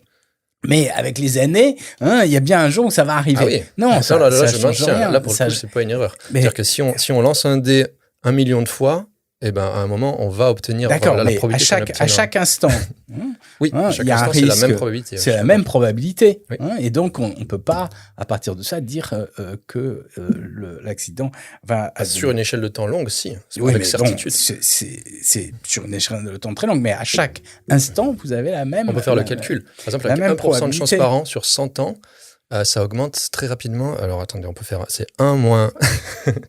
Ça en fait, c'est juste pour dire... Oui. Attention. Alors, deuxième chose, on est parti de la lettre ouverte du FLI. Il y a beaucoup de ces lettres ouvertes. Et il est très intéressant d'analyser les arguments qui sont donnés. Parce que dans le monde, beaucoup de gens se disent ce sont des gens importants, comme Stuart Russell, Yoshua Bengio, Geoffrey Hinton. Et effectivement, moi, je les connais bien. Ce sont des scientifiques émérites. Et ils ont réalisé plein de choses. D'abord, tout le monde n'est pas d'accord, puisque Yann Lequin n'est pas d'accord pourtant au plan scientifique. Ils étaient en accord. Mais après, quand on lit les arguments, et là, il faut vraiment lire. C'est pas parce que ce sont des personnes consacrées, enfin, je veux dire, qui ont une autorité qui est reconnue, que tout ce qu'elles disent est vrai. Et là, ils sortent vraiment de leur champ de compétences. Ce qu'ils nous disent, je parle du texte, ils nous disent dans cette lettre ouverte que on a des machines qui vont rivaliser avec l'homme dans toutes les tâches. Alors bon, déjà, c'est tout à fait discutable, parce que on a affaire, avec les grands modèles de langage, à des machines qui sont en mesure de parler. Mais c'est pas pour ça qu'elles sont en mesure de raisonner comme le fait un homme. Et la notion d'intelligence est extrêmement intéressante parce que on nous laisse entendre que c'est une espèce de substance qui va s'accumuler et devenir plus importante dans la machine que chez l'homme. Or, et je crois que là, il faut revenir sur la définition de l'intelligence artificielle. Le terme intelligence, lui, a plusieurs sens. C'est un terme éminemment polysémique. Lorsqu'il a été introduit, il y a très longtemps, dans la langue, il désignait l'esprit, un être qui est animé. Et puis, il a pu aussi désigner ce qu'on appelle l'ingéniosité, l'ingénium. Et lorsqu'on parle du QI, par exemple, c'est de cela dont on veut parler. On essaye de le mesurer avec des tests qui sont extrêmement discutables, d'ailleurs, avec une question qui s'est posée depuis très longtemps, c'est la question de la généralité de l'intelligence. Il y a eu des spécialistes, des statisticiens comme Sperman qui se sont dit, est-ce que les facultés mentales des individus sont corrélées entre elles? Autrement dit, est-ce qu'à l'école, les bons en thème sont aussi bons en maths, sont des artistes, etc. Et l'évidence, c'est que il n'y a pas de corrélation. On le sait très très bien. Donc ces notions de QI sont extrêmement problématiques et discutables. Et l'intelligence dont on parle en intelligence artificielle, l'intelligence de l'intelligence artificielle, c'est une notion qui a été introduite au XIXe siècle par des philosophes qui ont essayé de naturaliser. Alors ça veut dire quoi en termes philosophiques, de donner une description positive, c'est-à-dire d'avoir des tests qui mesurent ce qu'est l'intelligence. Et donc, à ce moment-là, ce qu'ils se sont dit, on va prendre les différentes facultés mentales et on va essayer de les comprendre. Et c'est ce qu'on fait en France, par exemple, des philosophes comme Hippolyte Taine, qui a écrit un énorme traité de l'intelligence, où il s'intéresse à toutes nos facultés, ce qu'on appelait les facultés, c'est-à-dire la mémoire, le raisonnement, la perception, etc. Et bien sûr, chacune, on peut la modéliser. Et l'intelligence artificielle, lorsqu'elle naît en 1956, a pour but d'utiliser les ordinateurs pour modéliser ces différentes facultés. Et on a fait des progrès extraordinaires qui sont passionnants. On est capable de faire des machines qui reconnaissent les visages, par exemple, bien mieux que moi. Moi, j'ai eu pas mal d'étudiants dans ma carrière. Mais bien sûr, quand je les revois, alors bon, c'est vrai qu'ils ont vieilli, mais je les reconnais pas tous. Les machines, elles sont capables de reconnaître des visages entre des millions de portraits possibles. Donc, elles font mieux que nous, elles calculent mieux que nous, elles font les performances des machines sont meilleures que nos performances. Mais ça ne veut pas dire que tout d'un coup, elles vont avoir une volonté, qu'elles vont avoir une conscience. C'est une question ouverte depuis très longtemps et je crois qu'il y a un malentendu là-dessus. C'est-à-dire qu'on fasse des machines de plus en plus performantes qui soient en mesure de réaliser des tâches bien mieux que nous. C'est vrai, mais c'est vrai depuis très longtemps. C'est vrai parce que on fait des multiplications avec les premiers ordinateurs qui sont bien plus rapides et bien plus nombreuses que celles que n'importe qui est capable de faire. Mais c'est pas pour ça, bien sûr, que l'intelligence humaine, dans toutes ses composantes, n'est pas différente. Et puis, il y a la notion de conscience, il y a tout un tas de dimensions qui sont extrêmement, extrêmement importantes. Et donc, je crois que là, il y a un malentendu qui vient d'une substantialisation de l'intelligence, c'est qu'on suppose que c'est comme une matière qui va être concentrée par les machines. Et la notion d'intelligence artificielle générale, de ce point de vue, je crois, est extrêmement problématique. Elle a été introduite. Alors, il y a eu différentes notions qui ont été introduites. Ce qu'on a appelé l'intelligence artificielle forte, alors qui est un malentendu, puisque le terme a été introduit par un philosophe qui, justement, voulait expliquer que les machines ne pouvaient pas avoir d'accès au sens. C'est John Searle. Il y a eu l'intelligence artificielle générale. Il y a eu la notion de singularité technologique, mais lorsqu'on analyse chacune de ces hypothèses, elle ne relève de rien de tangible. Par exemple, la notion de singularité, elle nous dit les machines vont être de plus en plus puissantes, donc un jour elles vont nous dépasser. Oui, d'accord, mais sauf que l'intelligence, c'est pas une fréquence de calcul dans les machines. De même, cette notion d'intelligence générale, on nous dit ça va arriver, mais ça repose sur rien, parce que l'intelligence n'est pas générale. Donc, comment l'intelligence artificielle peut être générale? Mais je crois que c'est important de bien comprendre cela. Et dans toutes ces déclarations qui sont faites, le cas de la lettre ouverte est très intéressant. Mais il y a quelques mois, il y a eu une déclaration d'employés d'OpenAI et d'anciens employés d'OpenAI qui nous dit attention. Il y a 70% de chances que les machines conduisent à un effet délétère pour l'humanité. Ce qui est cocasse, c'est que le chiffre 70% ne repose sur rien. Pourquoi 70 plutôt que 10, plutôt que 90? On n'en sait absolument rien. Et donc, je crois qu'il est extrêmement important, puisqu'on a parlé de risque, de savoir à quoi correspondent ces chiffres, comment est-ce qu'ils sont mesurés. Et alors après, vous avez cité des choses qui sont très intéressantes, mais qui sont des questions empiriques. Qu'il y ait des risques pour la cybersécurité, très certainement. Qu'il y ait des risques sur l'Internet, oui, bien sûr. Il se peut que l'Internet arrête, mais c'est pas quelque chose qui va transformer. Ça transformera notre société, mais ça transformera pas l'essence de l'humanité. Moi, ce contre quoi je crois il est important de s'opposer, c'est l'idée qu'il y aurait une fin de l'humanité qui serait liée au développement des machines. Ok. Alors, beaucoup de choses à répondre.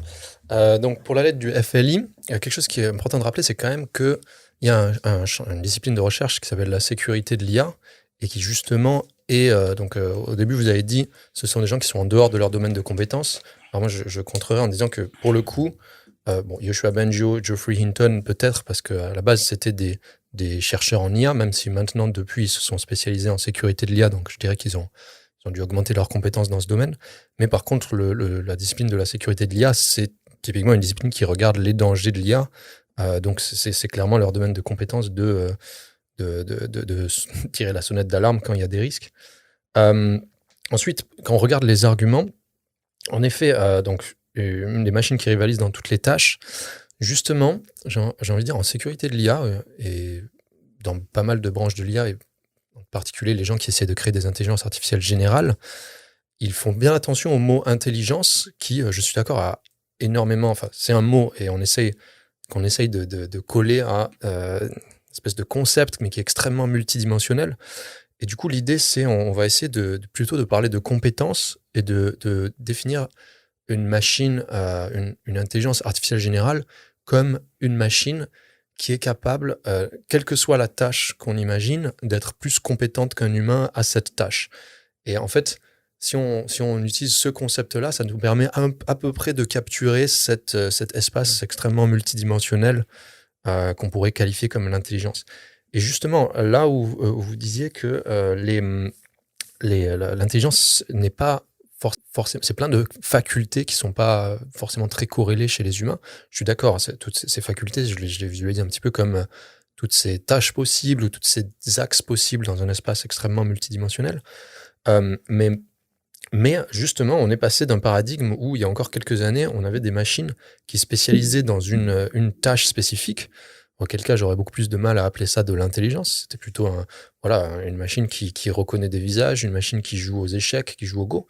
Mais là, on est en train de voir l'émergence de machines qui sont justement de plus en plus corrélées dans toutes les tâches possibles. Donc, ChatGPT, maintenant, est capable de faire beaucoup, beaucoup de tâches différentes, est capable de jouer aux échecs, d'écrire des essais, de programmer, etc. Donc, si on regarde l'espace des tâches que ces modèles peuvent faire, il est en train à la fois de s'étendre en largeur, c'est-à-dire qu'on a de plus en plus de tâches différentes qui sont accessibles à ces modèles, mais en plus, ils sont en train de s'étendre en profondeur, c'est-à-dire que pour chaque tâche, ils la font de mieux en mieux. Donc, on pourrait discuter de est-ce que les LLM vont continuer, est-ce que ce processus va continuer à se propager. Donc, il n'y a pas de consensus là-dessus, il y a des avis divergents. Et le fait que ce soit que du texte, ça peut poser problème, mais ça pouvait poser problème dans le passé, puisque maintenant, on n'est plus sur des modèles qui sont entraînés que sur du texte. On crée des modèles qui vont de vidéos, de sons et d'images vers du texte, des vidéos, du son, des images. Donc, ces modèles ont accès à beaucoup plus d'informations sur le monde que si c'était juste du texte. en termes de...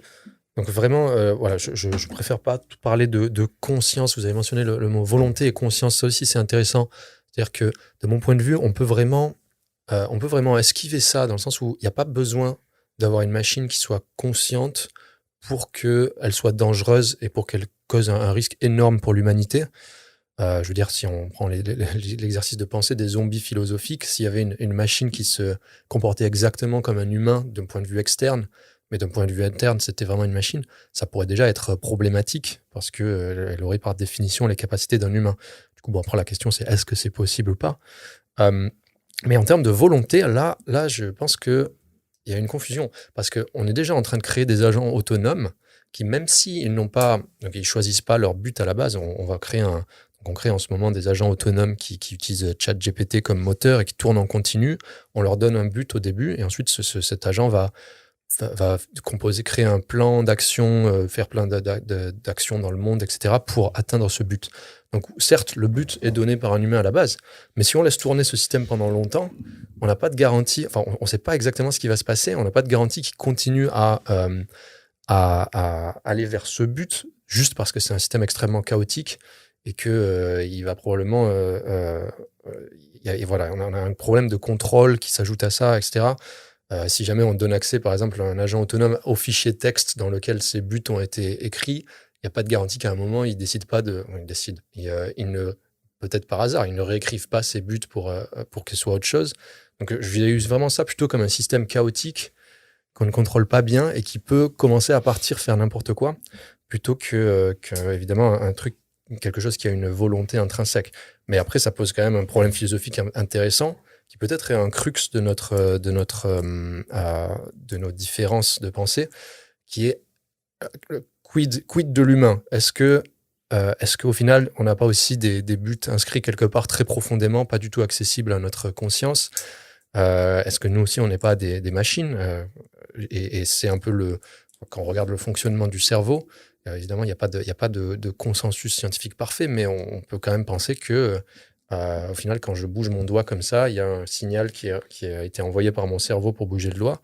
Ce signal, il est issu de transformations de signaux dans mon cerveau qui viennent à la base de l'information qui m'est présentée, de l'état de ma mémoire, etc. C'est un ordinateur de viande. Donc voilà, si on visualise l'humain comme une machine, ça commence à poser des questions philosophique assez intéressante en termes de qu'est-ce qu'on peut faire avec des machines, justement. Et finalement, je voulais juste conclure sur les 70%.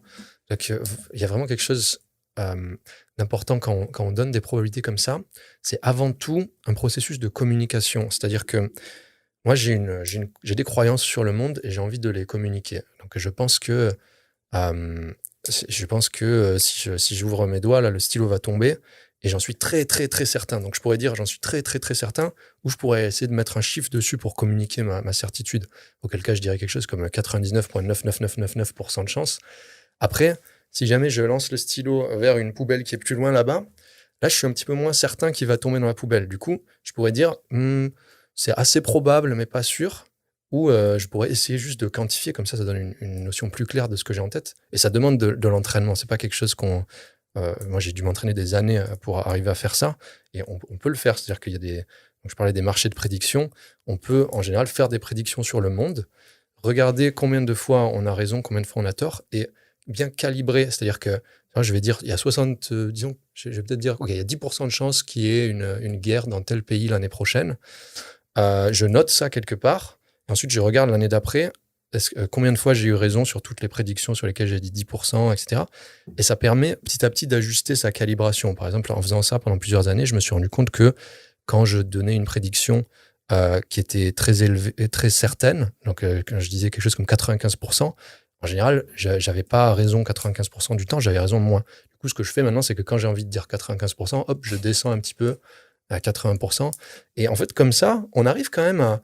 En fait, je pense qu'on sous-estime quand même la capacité de notre cerveau à quantifier les choses et à arriver à modéliser de façon assez intuitive, sous-jacente, des événements qui pourraient paraître complètement inaccessibles. Je pense que dès qu'on a une vision un peu probabiliste comme ça aide beaucoup. Donc, je pense aussi que voilà, ce 70%, c'est pas un chiffre qui est issu de calculs mathématiques précis, mais je pense qu'il y a quand même une forme de modélisation derrière. Donc, par exemple, quand je réfléchis en termes de est-ce qu'il y a vraiment un risque d'extinction humaine par des machines, je me dis, OK, quelle est la chance que le progrès continue, par exemple, que les LLM continuent à s'améliorer. Donc, j'essaye de quantifier ça. Ensuite, je me dis, OK, quelle est la chance qu'on arrive à contrôler les LLM d'ici 3 ans? Ça me paraît très, très peu probable. Et puis ensuite, on peut combiner tout ça. Et évidemment, on obtient des chiffres qui sont à la louche. Mais ça communique bien, en tout cas, la croyance qu'on a. Donc, voilà, pour moi, c'est vraiment plus un outil de communication que ouais.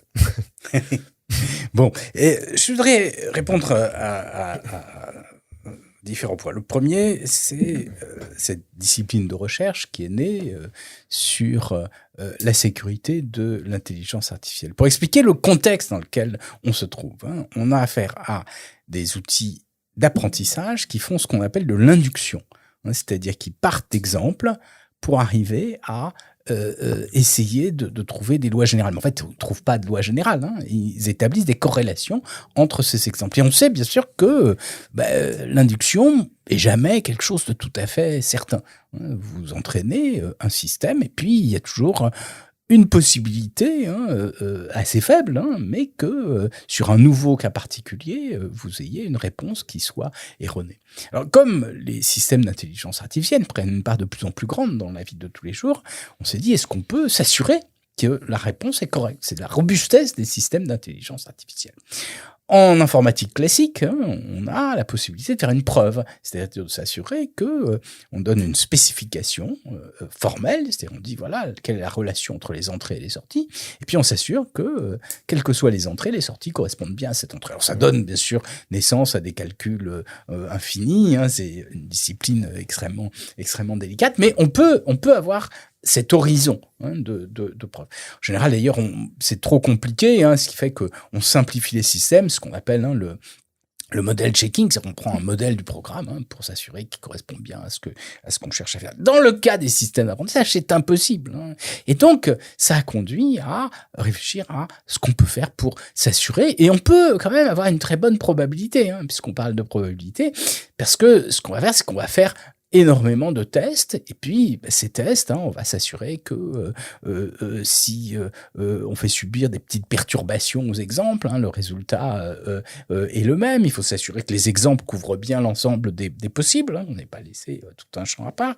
Puis on peut s'intéresser à la sémantique, hein, c'est-à-dire, par exemple, sur une image, mais quelle est la zone de l'image qui est responsable de la conclusion? Toutes ces recherches sont extrêmement importantes. Hein. Et il y a toujours sur une toute petite probabilité qu'il y ait des erreurs, mais on a quand même de bonnes, et on va faire des progrès hein, dans ce domaine là. Alors à partir de ça, bien sûr, on a affaire à des systèmes qui sont extrêmement performants, qui peuvent de temps en temps faire des erreurs. Alors sur beaucoup de tâches, hein, alors après vous dites bon, l'espace des tâches se réunit. Oui, en IA générative, hein, on génère des images, on génère des sons, etc. Mais c'est pas pour ça que les systèmes résonnent. Hein, et je crois que là, il y a souvent des erreurs. Hein. Par exemple, beaucoup nous ont évoqué les hallucinations. Le terme lui-même est très mal approprié, puisque qu'est-ce que c'est qu'une hallucination? C'est le fait qu'on ait une perception qui diffère de la réalité. Je suis d'une génération hein, où on faisait toutes sortes d'expériences psychédéliques et effectivement quand on prenait du LSD on pouvait avoir des hallucinations, voir des éléphants roses. Dans le cas des outils d'intelligence artificielle, ils n'ont pas d'hallucinations, ils affabulent, ils vous racontent des choses qui sont invraisemblables, mais ils n'ont pas de conscience de ce que c'est. Et je crois que l'emploi de ces termes est vraiment néfaste de ce point de vue. Alors ça conduit bien sûr à la deuxième question, et je crois qu'on est tout à fait d'accord, hein, c'est-à-dire qu'il n'y a pas de conscience. Alors qu'est-ce que c'est que la conscience? Là encore, hein, ça dépend ce qu'on entend par là, parce que le terme lui-même hein, est extrêmement polysémique. Hein.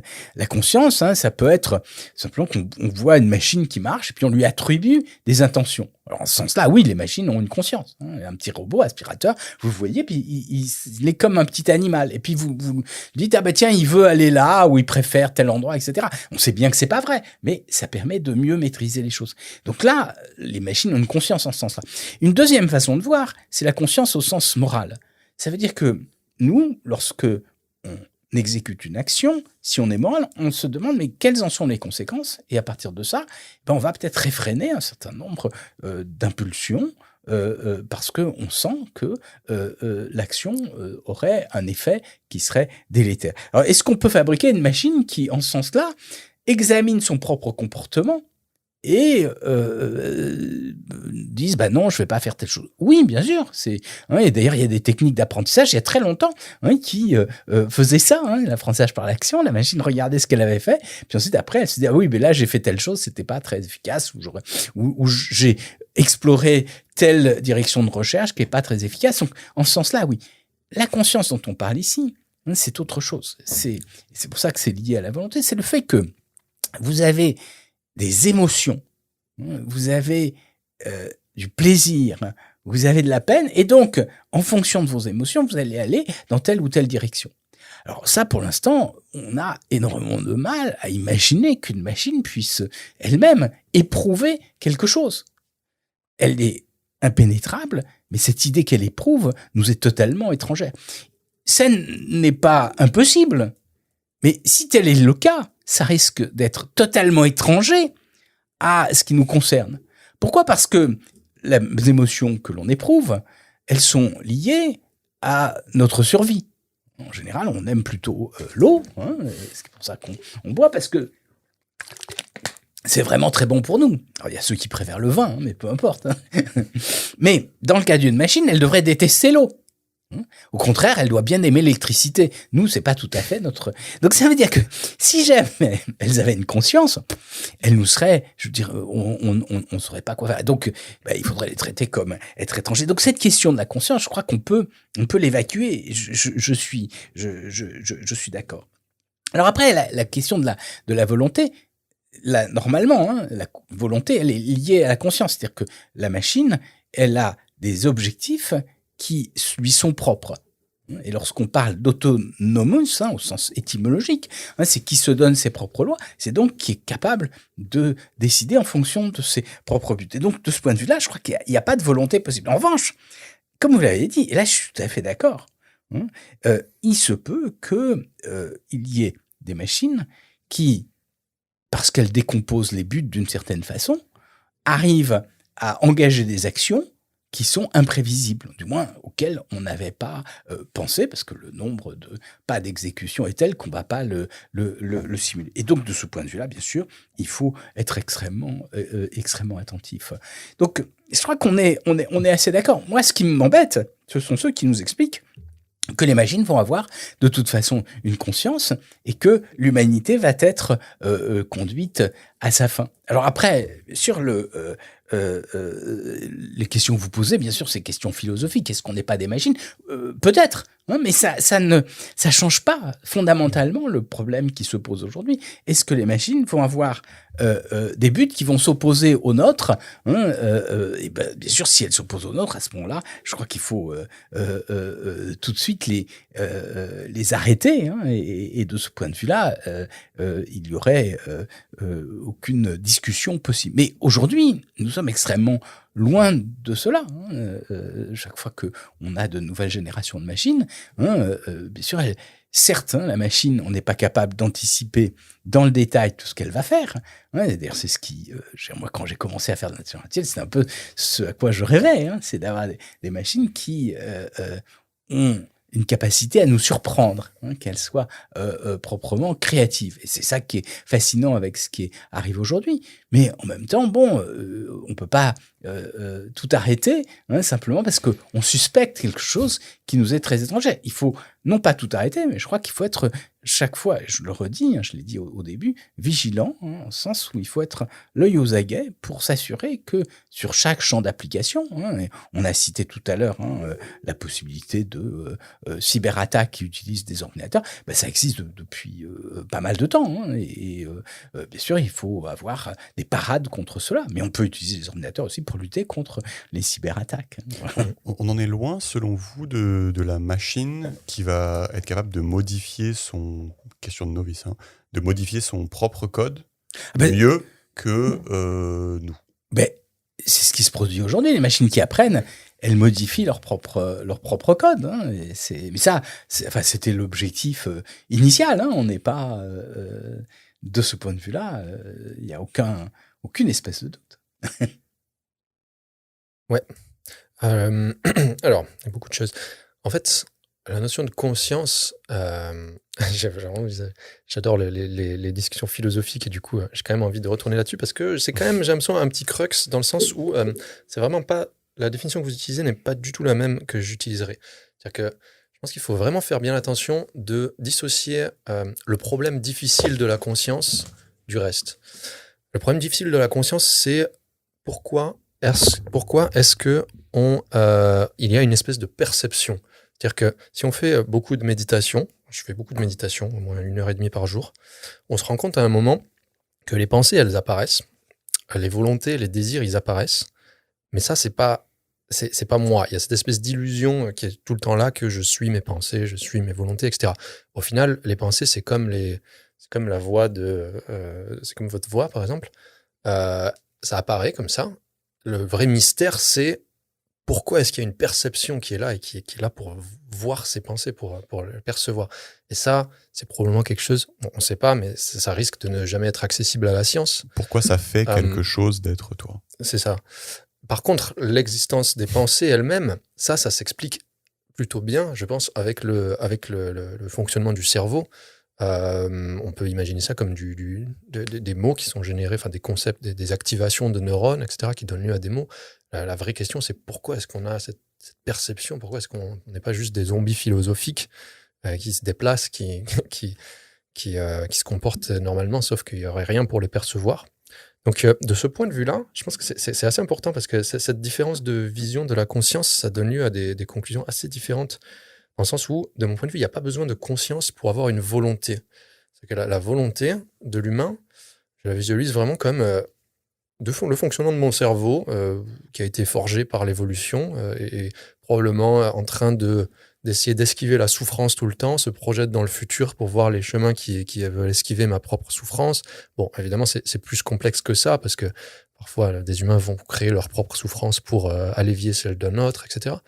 Mais au final, de mon point de vue, ça, c'est assez mécanistique et je vois pas de raison pour lesquelles ça ne pourrait pas être reproduit dans une machine, qu'elle ait une vraie conscience, donc qu'il existe une vraie perception à l'intérieur de ce qui se passe ou non. Donc voilà, ça, je trouve ça assez intéressant comme conversation. Et je n'irai pas jusqu'à dire qu'il n'y a pas de conscience dans les machines. Je dirais juste que je n'en sais vraiment rien et que j'ai vraiment pas je pense que si on était capable là tout de suite de dire il n'y a pas les machines qu'on crée ne sont pas conscientes, bon, ça voudrait dire qu'on a résolu le problème difficile de la conscience. On pourrait au moins éliminer le panpsychisme, par exemple, donc l'idée que tout est conscient. Enfin, il y a des discussions quand même très profondes en philosophie et assez inaccessibles à la science à ce sujet. Du coup, je n'irai pas me prononcer là-dessus. En termes de... mais voilà, je pense qu'on peut vraiment considérer ça comme des systèmes chaotiques, en fait, qui si on veut esquiver le mot volonté, on peut, c'est quand même handicapant, je dirais, parce que c'est quand même un mot qui est pratique pour comprendre ce qu'un agent autonome va faire, sachant qu'on l'a mis un but quelque part dedans et qu'il va prendre des actions qui vont essayer de satisfaire ce but. Et du coup, on peut ne pas utiliser le mot volonté et visualiser ça comme, je sais pas, pour parler vraiment de but. Voilà, c'est cet agent est en train de faire ses petits trucs et il a ce but-là. Le Roomba, il est en train de se déplacer et il y a un but qui a été hard-codé par un humain dedans qui fait qu'il nettoie cette pièce. Et comme c'est un système qui n'a pas capacité à se reprogrammer lui-même, en tout cas pas dans sa phase d'exécution, même si je suis d'accord avec vous pour dire que oui, les systèmes concrets se reprogramment eux-mêmes dans leur phase d'apprentissage. En tout cas, le Roomba, quand il est en train de se balader. Bon, tout ça, ça reste sémantique. C'est-à-dire qu'on peut toujours visualiser une autre abstraction du Roomba où il est en train de prendre des données de son environnement et de se reprogrammer avec les données de son environnement. Parce que la clé, c'est vraiment le problème de contrôle. C'est-à-dire on a des garanties très très fortes que le Roomba ne va pas d'un seul coup se mettre à attaquer des humains. On est très très très très certain qu'il n'en est pas capable. Le problème, c'est qu'avec les modèles qu'on est en train de créer, on en est de moins en moins certain. Donc j'ai travaillé aussi en interprétabilité autour de 2016 Et du coup, typiquement sur l'exemple que vous avez mentionné de comprendre les réseaux de neurones convolutionnels, ce qui se passe à l'intérieur, donc regarder des patchs de l'image et essayer de voir si on trouve des correspondances dans les neurones, etc. Et plus ces modèles grossissent, moins on a de visibilité, moins on comprend ce qui se passe à l'intérieur. Et du coup, moins on a de garanties de contrôle. Donc là, les garanties qu'on a sur ChatGPT pour savoir qu'il va bien se comporter, qu'il ne va pas commencer à balancer des propos racistes, c'est vraiment très empirique. C'est-à-dire qu'on l'a forgé d'une certaine manière et ensuite on le met en situation et on regarde, là, sur 1000 réponses qu'il a formulées, il y en a eu 0 ou juste une qui était raciste. Du coup, on considère que c'est bon. Le problème de ça, c'est que quand on sort de son domaine de prédilection, on a beaucoup moins de garanties. Donc, tant qu'il est dans le domaine d'entraînement et le domaine de test, on a des garanties sur ce qui peut se passer, empirique. Mais dès qu'on sort du domaine de test, là, on a beaucoup moins de garanties. Et ça se voit, par exemple, avec les jailbreaks, donc les gens qui mettent des instructions étranges à ChatGPT et qui arrivent à le faire tout ce qu'ils veulent. Et c'est des instructions qui n'ont pas été mises en test. Donc voilà, il y a vraiment ce problème de contrôle, de mon point de vue, qui est assez fondamental, et je ne pense pas qu'on soit en phase de le résoudre dans les années qui viennent. En tout cas, je connais beaucoup de gens qui travaillent dessus, et bon, il y a des gens qui sont optimistes, mais quand même, je dirais que la vue d'ensemble, c'est plutôt qu'il va falloir une bonne dizaine d'années au moins avant de résoudre ce genre de problème.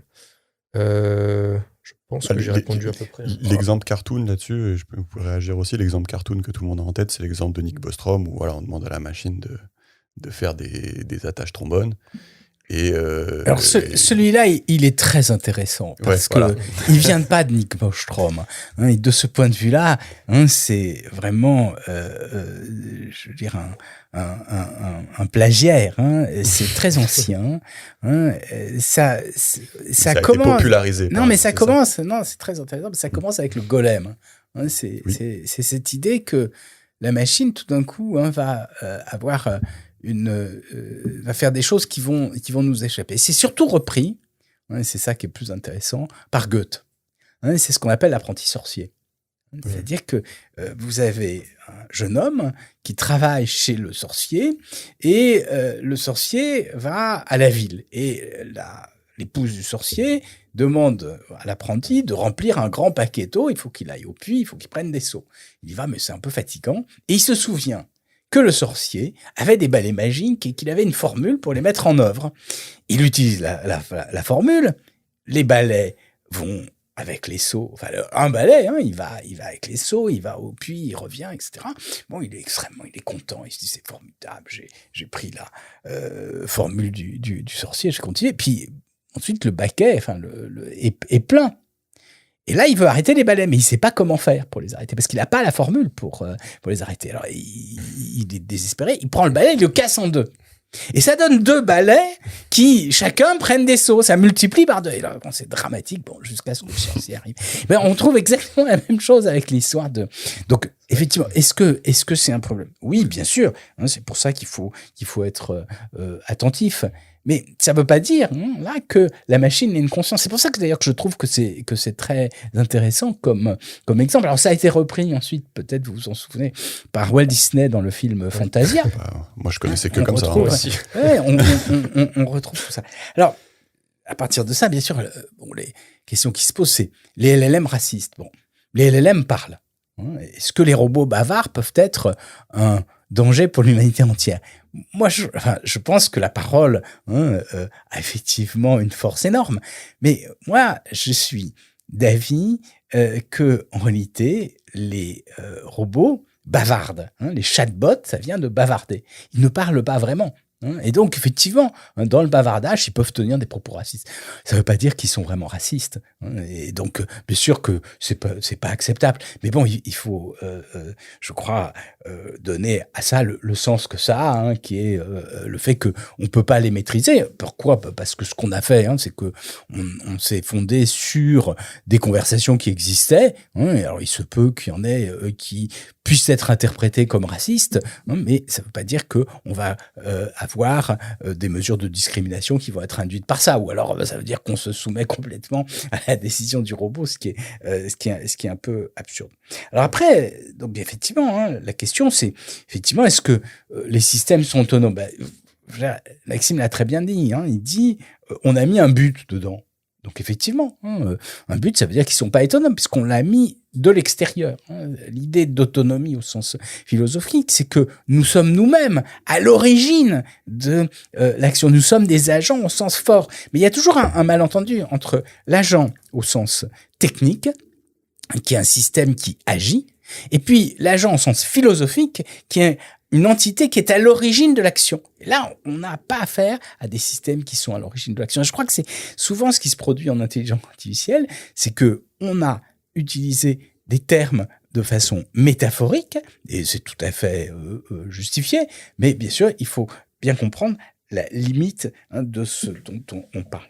Alors, après, je crois, ce que dit Maxime, et là, je crois là-dessus, et on pourrait peut-être conclure là-dessus, hein, c'est que, effectivement, il y a une différence entre la complexité structurelle des systèmes et puis la complexité comportementale. Et effectivement, hein, on a affaire, alors d'abord des systèmes qui ont des complexités structurelles de plus en plus importantes, mais très tôt, hein, des penseurs comme Alan Turing, hein, ou des penseurs plus tard comme Herbert Simon, ont eu le sentiment que même avec des systèmes d'une très simple complexité structurelle, on avait une complexité comportementale très forte. D'ailleurs, quand Alan Turing, dans son premier article sur la pensée des machines, est-ce qu'une machine peut penser, en 1950, aborde la créativité. Il réfute tous les arguments opposés à l'idée qu'une machine soit intelligente.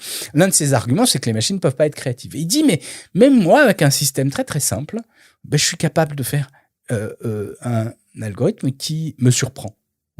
C'est effectivement ce qui se produit. Alors ça a été beaucoup repris par Herbert Simon, hein, qui est un économiste spécialiste de sciences sociales, qui a eu le médaille Turing et puis aussi le prix Nobel d'économie.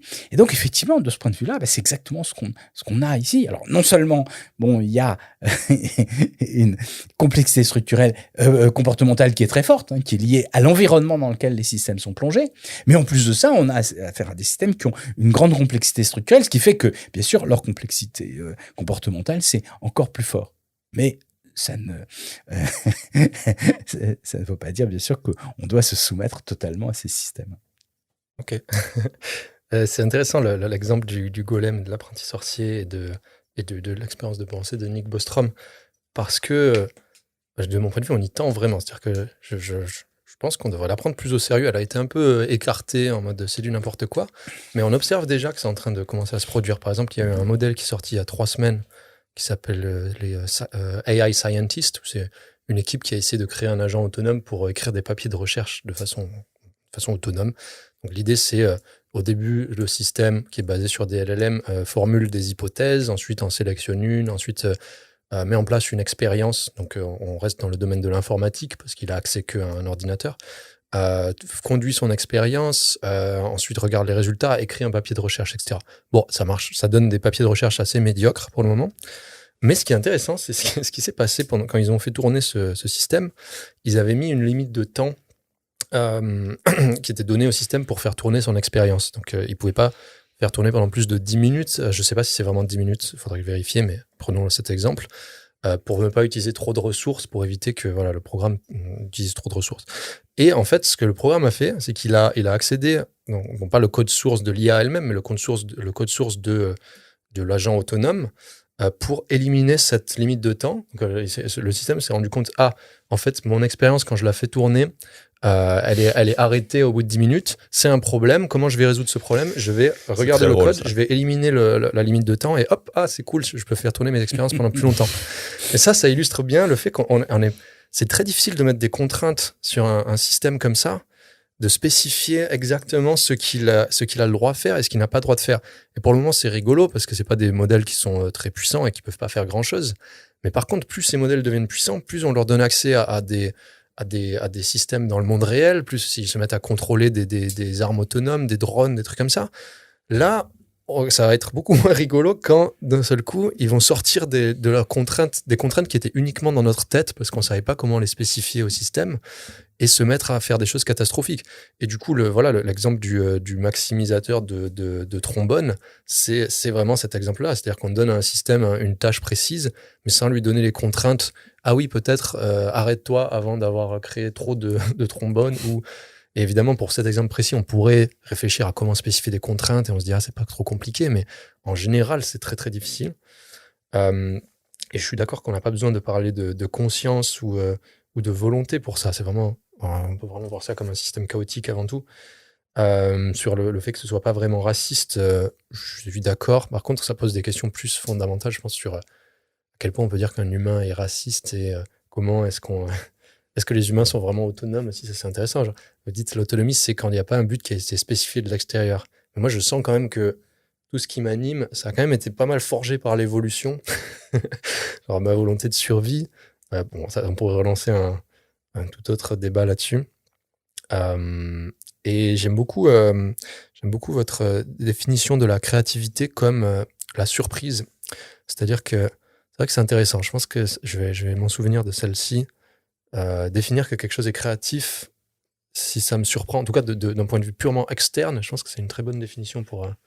Et ça me faisait penser que, par exemple, il y a le Game of Life de John Conway, le jeu de la vie, qui est un système avec des règles très simples. On prend un quadrillage avec des cases qui peuvent être colorées blanc ou noir, et il y a une règle toute simple qui est genre s'il y a plusieurs voisins de chaque case noire autour d'une case blanche, on change un petit peu le jeu. Et en fait, en partant avec des règles très simples, on obtient quelque chose qui va créer des patterns incroyables et extrêmement surprenants. Du coup, j'ai en train de me demander, est-ce qu'on pourrait dire que ce système est créatif d'une certaine manière, tout en étant absolument pas conscient, en étant juste un ensemble de règles, et pourtant on observe des choses qui nous surprennent complètement. C'est intéressant comme question. Est-ce que vous vouliez répondre quelque chose ou on passe au mot de la fin Là, je crois qu'on peut passer au mot de la fin. Et c'est vrai qu'on peut continuer sur cette notion de créativité qui est vraiment passionnante. Hein. Mais ça a été fait pour ça, hein, le jeu de Conway. Hein. C'était avoir une idée de la créativité des machines. Une des questions que vous posez, hein, c'est celle de la... Est-ce qu'on peut rajouter des prescriptions, hein, c'est-à-dire qui limitent les possibilités des machines? Et moi, je suis tout à fait d'accord avec ça. Hein. D'ailleurs, c'est un peu ce sur quoi on travaille hein, dans mon équipe. Hein. C'est à la fois s'intéresser aux fake news, mais aussi ce qu'on appelle l'éthique computationnelle. C'est-à-dire, est-ce qu'on peut rajouter hein, des règles qui vont contraindre les comportements des machines? Je pense que ce sera vraiment essentiel pour le futur. Eh ben, super. Est-ce que vous pouvez aussi en 2 mots... parler un peu de votre actualité. Je sais que vous avez un livre qui va sortir. Ouais, j'ai un petit ouvrage qui s'appelle L'intelligence artificielle expliquée aux humains, qui paraît aux éditions du Seuil et qui a pour but de présenter les concepts de cette discipline à un public large. Ce sont 4 adolescents qui sont venus me voir, ce sont des adolescents imaginaires, hein, qui me posent des questions, qui résument un peu les questions que beaucoup de personnes dans le public se posent. Hein. Qu'est-ce que c'est que l'intelligence artificielle? Donc, de quelle intelligence il est question? Quelles sont les grandes applications? Quelles sont les techniques? Alors, bien sûr, c'est un petit livre, hein, et je le dis de façon, j'espère, compréhensible pour un public large, mais aussi, bien sûr, quelles sont les limites? Est-ce qu'il y a des limites hein, ce sont des questions que nous avons évoquées ici, et puis quelles sont les questions éthiques hein, qui suscitent, qui surgissent aujourd'hui avec le développement des machines. J'espère que ce sera utile parce que mon expérience m'a montré qu'il y avait beaucoup de confusion sur ce qu'était l'intelligence artificielle hein, et ce qui, bien sûr, conduit à des peurs irréfléchies. Je crois que autant l'inquiétude est importante, hein, parce qu'il ne faut pas se reposer, autant la peur, hein, qui est un sentiment irrationnel, je crois, doit être combattu. Parfait. Et okay. Maxime Moi, je suis pas d'accord avec ça. Allez, on relance tout. Je pense que la peur, c'est un mécanisme qui est important. Mais c'est vrai qu'il faut pas avoir peur de n'importe quoi. Je voulais juste dire que donc nous, on publie à Peuzilla, on publie une contre-expertise au rapport de la commission de l'IA. Donc en mars, il y a eu un rapport qui est sorti par la commission de l'IA en France qui est extrêmement optimiste sur le développement de l'IA. Du coup, on a écrit une contre-expertise détaillée. On prend pas de position, on prend pas des positions claires, par exemple sur les risques existentiels, etc. On regarde juste les problèmes du rapport, là où ils ont sélectionné des études, etc. Et voilà, on le publie à la fin de la semaine. Ce sera probablement déjà sorti quand ce podcast est sorti. Donc, je conseille aux gens qui sont intéressés par le sujet de lire ça. Et au final, on n'est pas allé vraiment profondément dans dans les crux de quelles sont les peurs justifiées et injustifiées. Mais de mon point de vue, je reste quand même extrêmement pessimiste et je pense que le développement actuel de l'intelligence artificielle est extrêmement problématique, qu'il faut se pencher faut porter beaucoup plus d'attention à ce sujet de façon très rapide. Et voilà. Et avant de finir, vous est-ce que vous conseilleriez un livre, ça peut être un livre de vous, qui aurait pour sujet de venir apporter un peu le contrepoids à des livres comme Nick Bostrom, par exemple?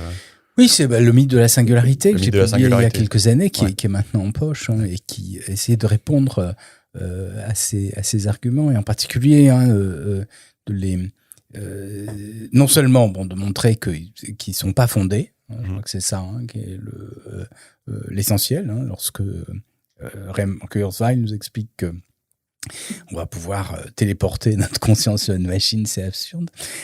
Mais se demander quelles sont les motivations qui sont derrière. Et j'établis un parallèle entre ces pensées d'un certain nombre d'acteurs de l'Internet et ce qu'on a appelé les gnoses, qui sont des spiritualités nées dans les 1er, 2e siècles après Jésus-Christ, qui laissent entendre que l'univers est mal fait, que c'est un faux Dieu, un démiurge qu'il a réalisé avec plein d'erreurs, et que la connaissance, c'est pour ça que ça s'appelle les gnoses, donc cognoscere en latin, va permettre de réparer le monde. Et c'est souvent, je crois, ce que un certain nombre de Californiens nous expliquent, c'est que on va pouvoir, par exemple, continuer à exister en dehors de notre enveloppe biologique, ou vivre jeune éternellement. Alors donc ça, c'est ce livre. Et puis, pour ceux qui veulent s'amuser, j'ai écrit un petit roman qui est apparu en 2019 aux éditions Buchet-Chastel, qui s'intitule « Ce matin, maman a été téléchargée ».